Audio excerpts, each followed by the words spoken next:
పెట్టుబడులెన్ని, నంజుకున్న భూములెన్ని, corporation ద్వారా తీసుకున్న రుణాలపైన ప్రభుత్వం దృష్టి, జగన్ జమానాపై తయారవుతున్న నివేదిక జూలై 4న ప్రజల ముందుకు. రాష్ట్ర పారిశ్రామిక రంగంపై ప్రభుత్వం జూలై 4న శ్వేతపత్రాన్ని విడుదల చేయనుంది. జగన్ ప్రభుత్వ జమానాలో పారిశ్రామిక రాష్ట్రం ఎంత నష్టపోయిందనే వివరాలు వెల్లడించనుంది.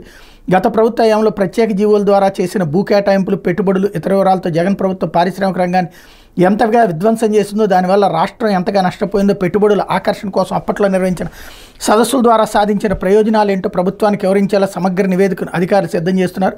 నివేదిక తయారీలో కేపీఎంజీ సంస్థ సహకారం అందించనుంది.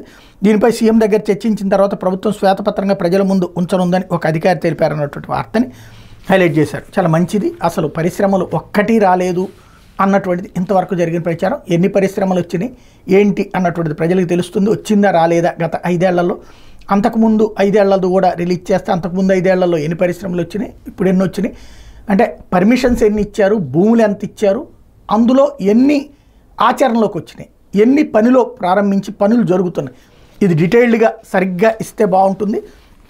రివర్స్లోనే స్టోరీలు రాస్తున్నారు. ఏది నాశనం అయిపోయింది అనేటటువంటి కోణంలోనే అసలు వాస్తవాలు ఏంటన్నట్టు చూడాలని ప్రజలు కూడా కోరుకున్నారు. లేకపోతే